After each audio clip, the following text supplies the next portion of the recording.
Minha mãe narcisista destruiu todos os meus relacionamentos, até que eu trouxe para casa o homem que foi pago para destruí-la. Meu nome é Emma e tenho 24 anos.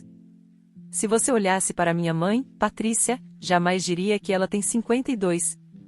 Ela é uma daquelas mulheres que pararam o tempo à força, usando uma combinação cara de dermatologistas de elite, pilates obsessivo e uma dieta que faria um passarinho passar fome. Ela foi modelo na década de 90, quase famosa, como ela gosta de dizer, e, embora as passarelas tenham ficado para trás, a nossa casa sempre foi o seu palco pessoal. Crescer com a Patrícia não foi ser criada por uma mãe, foi viver à sombra de uma competidora implacável. Desde que me entendo por gente, fui condicionada a ser um acessório dela. Quando eu era criança, ela me vestia com versões em miniatura das roupas dela, não porque fosse fofo, mas para que as pessoas parassem na rua e dissessem: "Meu Deus, vocês parecem irmãs."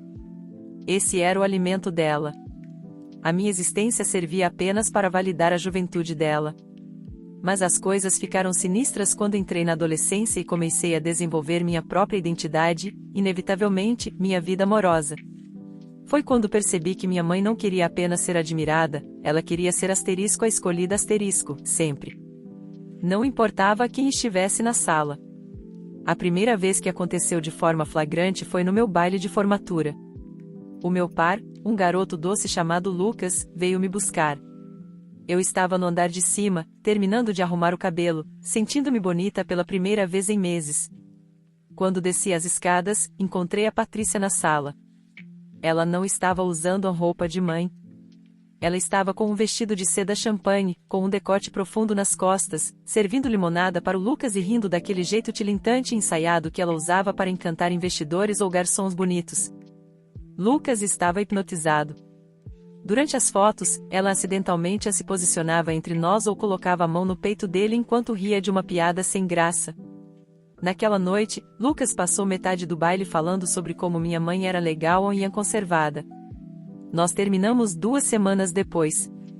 Esse padrão repetiu-se com uma precisão cirúrgica ao longo dos anos. A cada namorado que eu trazia, a Patrícia iniciava o protocolo de sedução. Começava sutilmente, elogios excessivos, toques demorados no braço durante o jantar, comentários depreciativos sobre mim disfarçados de piadas. "Ah, a Emma é tão desleixada, sorte que puxou ao pai nisso, eu sou tão perfeccionista."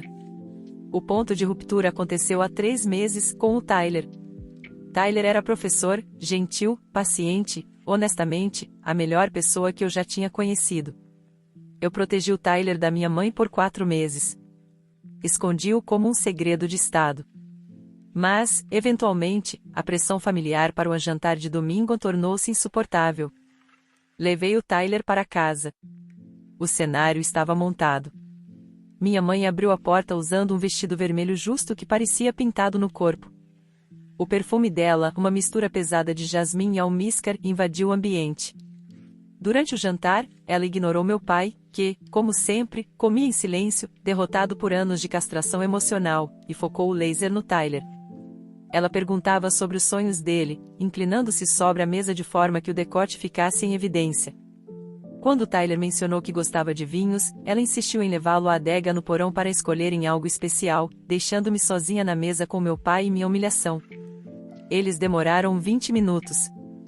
Quando voltaram, o batom da minha mãe estava levemente borrado e o Tyler estava vermelho, suando frio, incapaz de olhar para mim. Ele terminou comigo na manhã seguinte por mensagem de texto. Disse que a dinâmica da minha família era intensa demais e que ele se sentia desconfortável. Eu não precisava de detalhes. Eu sabia exatamente o que tinha acontecido. Naquele momento, chorando no chão do meu banheiro, percebi que nunca teria uma vida minha enquanto a Patrícia visse meus parceiros como brinquedos para inflar o ego dela. Eu precisava parar de ser a vítima. Eu precisava jogar o jogo dela. Mas eu ia jogar para ganhar. A minha ideia era simples, mas perigosa. Eu ia trazer para casa um homem que fosse imune a ela, mas que parecesse a presa perfeita. Alguém que pudesse entrar na mente dela, alimentar o narcisismo dela até que ela explodisse, e depois destruí-la na frente de todos. Eu não precisava de um namorado, eu precisava de um ator. Entrei em contato com um amigo da faculdade que trabalhava com teatro experimental e pedi uma indicação. Foi assim que conheci o Julian. Julian era um ator de 28 anos, incrivelmente bonito, com aquele ar de bad boy reformado em que minha mãe adorava. Ele tinha olhos escuros, um sorriso torto e, o mais importante, precisava desesperadamente de dinheiro para pagar o aluguel. Encontrei o Julian em um café no centro da cidade. Coloquei um envelope com dinheiro na mesa e expliquei o roteiro. O personagem se chama Alessandro, eu disse, deslizando um dossiê falso que criei. Ele é filho de um diplomata italiano, cresceu na Europa, tem uma galeria de arte em Nova York e está pensando em abrir uma filial aqui na cidade. Ele é rico, culto, sofisticado e, acima de tudo, ele prefere mulheres mais velhas porque acha as garotas da minha idade sem profundidade ou ponto. Os olhos do Julian brilharam. Ele pegou o dossiê e começou a ler. E qual é o meu objetivo? Ele perguntou, já testando um sotaque levemente europeu. O objetivo é fazer a Patrícia acreditar que você está apaixonado por ela. Quero que você a leve ao limite. Quero que ela acredite tanto que roubou você de mim que ela faça algo imperdoável na frente do meu pai e da família. E quando ela fizer isso, você a rejeita. Brutalmente. Julian sorriu. Considere feito. Passamos 2 semanas ensaiando. Mostrei fotos da Patrícia, expliquei os gatilhos dela, as inseguranças que ela tentava esconder. Eu treinei para notar os sapatos dela, ela gastava uma fortuna em sapatos, para elogiar o pescoço dela, ela tinha orgulho de não ter rugas ali, e para ignorar as minhas tentativas de afeto, como se estivesse comigo apenas por conveniência. O dia do julgamento chegou em um domingo chuvoso. Eu avisei minha mãe que estava trazendo alguém muito especial, alguém que eu achava que era muita areia para o meu caminhão. Essa frase foi a isca perfeita.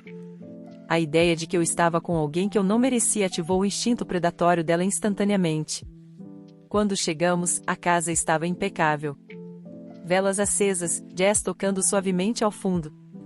Minha mãe estava usando um vestido preto de veludo com uma fenda lateral perigosa. Meu pai estava sentado na poltrona, lendo o jornal, alheio à tempestade que estava prestes a desabar. Mãe, pai, este é o Alessandro, apresentei, segurando o braço do Julian com uma possessividade fingida. Julian foi magistral. Ele pegou a mão da minha mãe, não para apertar, mas para beijar os nós dos dedos, mantendo contato visual um segundo a mais do que o socialmente aceitável. Emma me disse que a mãe dela era bonita, disse-lhe com aquela voz aveludada, mas ela não mencionou que eu estaria diante de uma obra de arte. Você deve ter sido a irmã mais velha dela, imagino? Eu vi o momento exato em que a droga bateu no sistema da Patrícia. As pupilas dilataram, a postura endireitou, o sorriso se abriu. Ela tinha sido fisgada. Durante o jantar, o Alessandro dominou a conversa. Ele falava sobre galerias em Milão, sobre a solidão de um homem que busca conexões intelectuais em um mundo superficial. A cada frase, ele excluía-me sutilmente e incluía a Patrícia. Emma é uma garota doce, ele disse, servindo vinho para minha mãe, mas às vezes sinto que ela ainda está descobrindo quem é. Mulheres como você, Patrícia, vocês sabem quem são. Isso é inebriante. Minha mãe estava radiante. Ela ria alto, tocava no braço dele, ignorava completamente a minha presença e a do meu pai. Eu fingia estar incomodada, o que só a incentivava mais. A cada olhar de desaprovação que eu lançava, ela ficava mais ousada, como se quisesse provar ali mesmo, na mesa de jantar, que podia tirar aquele homem de mim. Após a sobremesa, eu anunciei que precisava ir ao banheiro e que não estava me sentindo muito bem.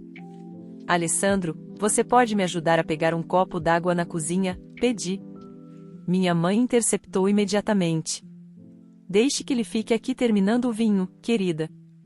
Eu pego a água para você. Ou melhor, Alessandro, venha comigo me ajudar a escolher um digestivo. O armário é alto. Eles foram para a cozinha. Eu esperei 5 segundos e fui atrás, parando no corredor escuro, fora de vista, mas perto o suficiente para ouvir e ver pelo reflexo do espelho do hall. Meu pai tinha ficado na sala, quase dormindo com a televisão. Na cozinha, a atmosfera era elétrica. Julian estava encostado na ilha de mármore, girando a taça de vinho.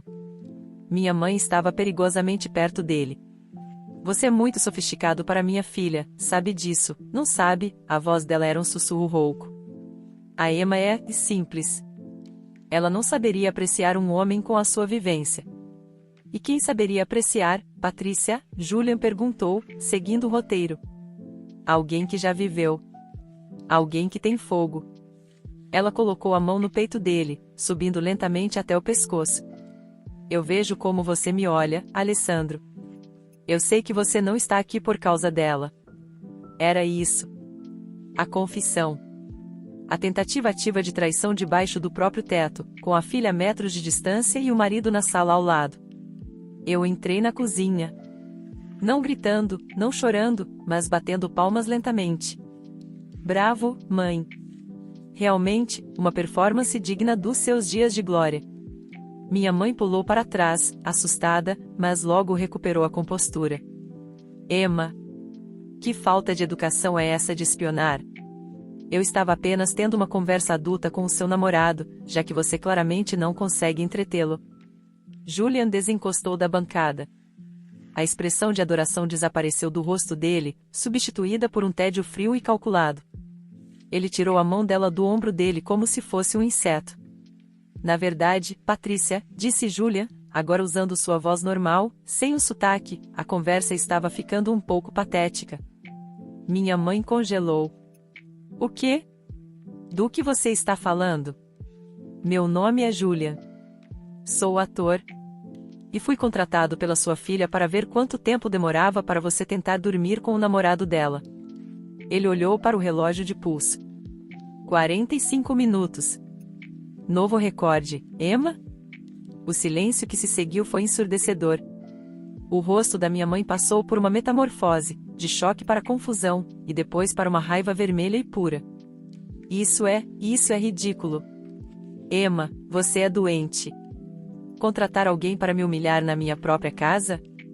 Eu não precisei fazer nada para te humilhar, mãe, eu respondi, sentindo uma calma que nunca tinha sentido antes.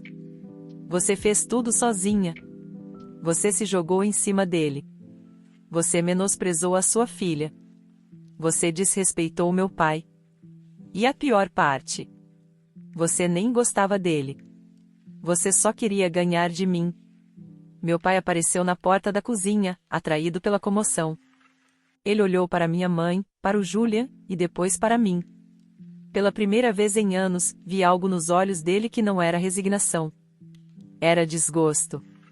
Patrícia, disse meu pai, com a voz baixa. Eu ouvi o que você disse sobre a Emma. E eu vi como você tocou nele. Ah, por favor, Robert, ela gritou, agitando as mãos. Eles armaram para mim. Eu sou a vítima aqui. Essa garota ingrata. Chega, eu disse. Minha voz não tremeu. Eu cansei de ser coadjuvante no seu show, mãe. Eu cansei de ter medo de trazer alguém para casa. Eu cansei de você competir comigo. Eu me virei para o Julian e entreguei o resto do dinheiro que devia. Obrigada. Você foi perfeito. Ele piscou para mim, pegou o casaco e saiu pela porta dos fundos, deixando o caos para trás. Naquela noite, eu fiz as malas. Não foi uma fuga desesperada no meio da noite, foi uma mudança metódica e calma. Enquanto eu empacotava minhas roupas, minha mãe estava no quarto dela, gritando e jogando coisas, fazendo o papel da mártir incompreendida. Meu pai veio ao meu quarto. Ele não tentou me impedir. Ele me deu um abraço desajeitado e colocou um cheque na minha mão. Vá viver a sua vida, querida. Desculpe por eu ter demorado tanto para acordar. Saí daquela casa sentindo o ar frio da noite no rosto. Eu não tinha namorado. Eu tinha perdido dinheiro pagando Julian. Mas, enquanto dirigia para o apartamento de uma amiga, percebi que tinha ganhado algo muito mais valioso, a minha liberdade. Nos meses seguintes, minha mãe tentou de tudo. Mandou mensagens fingindo que estava doente, tentou difamar-me para parentes, postou indiretas nas redes sociais sobre filhos que abandonam mães devotas.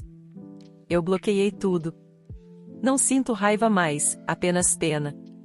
Pena de uma mulher que está tão vazia por dentro que precisa devorar a luz de todos ao redor para se sentir viva. Hoje, quando conheço alguém novo, eu não tenho medo. Sei que não há mais ninguém à espreita, esperando para roubar a minha felicidade. O palco da minha mãe ficou vazio, e pela primeira vez, eu sou a protagonista da minha própria história. E deixe-me dizer, é uma história que vale a pena ser vivida.